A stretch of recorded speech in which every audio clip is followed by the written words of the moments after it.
This is a video about fire safety.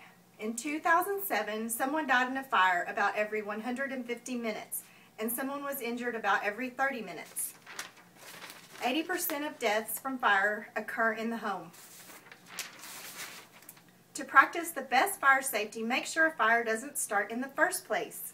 Always be aware of potential hazards. The following situations are to make you more aware of fire safety in the home. Dun dun dun. Fire safety in the kitchen. Keep cooking areas clean of combustibles like towels and hot pads, and wear short or tight-fitting sleeves when you cook. Keep the handles of your pots turned inwards so they do not hang over the stove. I'm gonna fry some butter today.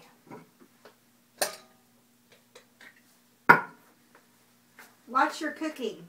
Stay in the kitchen when you are frying, grilling, or broiling food. If you must leave, even for a short time, turn off the stove. Oh my goodness, it's on fire. Let me get some No, wait a minute. If grease catches fire, carefully slide the lid over the pan and smother the flames, then turn off the burner. Never ever use water to put out a grease fire. This is about dryer safety. Lint buildup can be very dangerous. Small pieces of lint can build up and when exposed to excessive dryer heat can catch fire. Empty your lint trap before every use.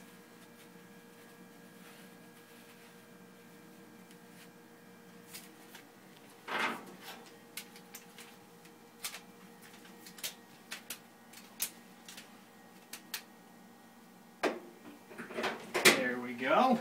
Also, keep dryer free of flammable items and clutter. I swear, that woman.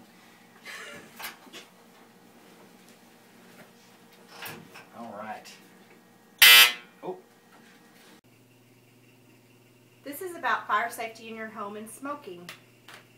When it comes to smoking in your home, remember to never ever light up a cigarette if you're tired or sleepy.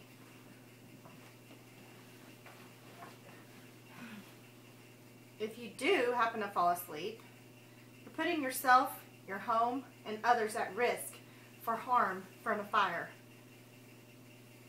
If you do smoke in your home, or you have others to come over to smoke, ask them to smoke outside.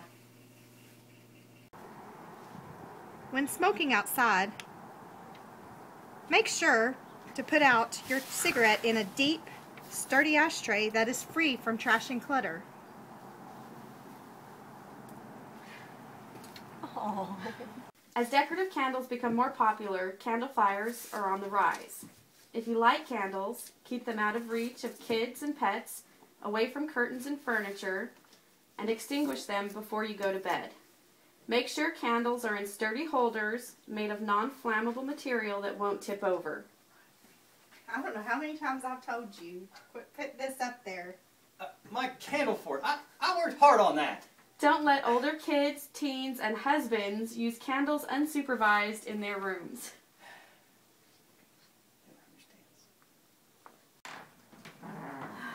That is the longest clinical day ever. Finally, some me time. Give space heaters space. Keep fixed and portable space heaters at least 3 feet from anything that can burn.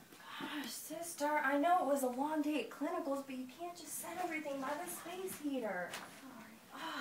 Turn off heaters when you leave the room or go to sleep. And remember, never ever use your space heater as a closet. Are you overusing an extension cord? Inspect electrical cords. Replace cords that are cracked, damaged, have broken plugs, or any loose connections.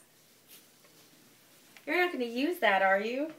It's obviously broken. No, I was putting it back up to throw it away and go buy a new one, because this is bad.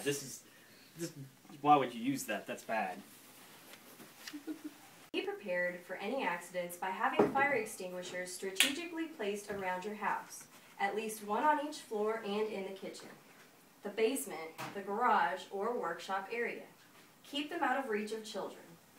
Fire extinguishers are best used when a fire is contained in a small area, like a wastebasket, and when the fire department has already been called. The NFPA says to remember the word pass when operating an extinguisher.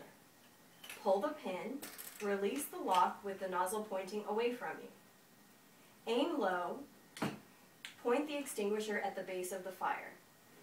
Squeeze the lever slowly and evenly. Sweep the nozzle from side to side. The best time to learn how to use the fire extinguisher is now, before you ever need it. Fire extinguishers have gauges on them indicating when they need to be replaced and should be checked regularly to make sure they're still functional. Okay. Instructions are on the front if you need to know how to use it, and also says which fires are best to use the extinguisher on. If you're ever in doubt about whether to use an extinguisher on a fire, don't try it. Instead, leave the house immediately and call the fire department. It's a fact, having a smoke alarm in the house cuts your risk of dying in a fire in half. If your home doesn't have smoke alarms, now is the time to install them on every level of your home and in each bedroom. Check smoke detectors once a month and change the batteries at least once a year.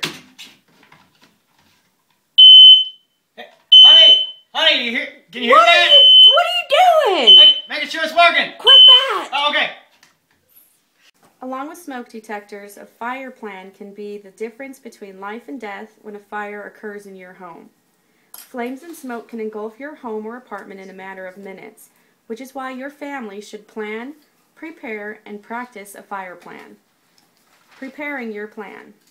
Before you write your plan, it's important that you walk through the entire interior and exterior of your home, making note of all windows, doors, and other possible means of exiting your house.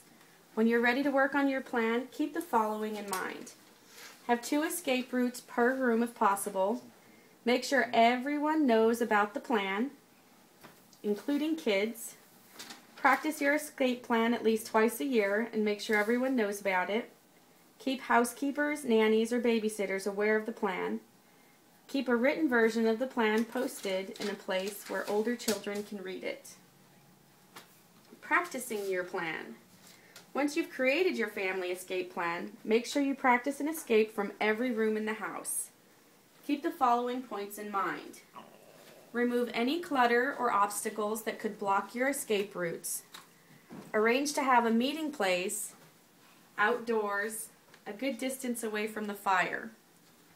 Assign someone in the family to escort, carry, or supervise any infants or people with limited mobility out of the house. If you have security shutters or bars on your windows, make sure there's a quick release mechanism so that evacuation is not stalled or slowed down. Once everyone is safely evacuated, do not go back into the house to save valuables. It's too dangerous. Make a game with your kids of crawling on hands and knees to access the escape route. When crawling on your hands and knees, teach kids to keep their bodies low enough to the floor to move quickly. Never walk through a smoky room to escape. Smoke rises and can contain poisonous fumes, and don't belly crawl either because poisonous sediment from the smoke can settle on the floor. Teach your children how to test a door for heat, being certain to let them know that they should not open a hot door unless a fireman or rescuer tells them to do so. When fleeing a room, close the door behind you, as it may help to contain the fire in the empty room. We gotta get out of here! There's a fire!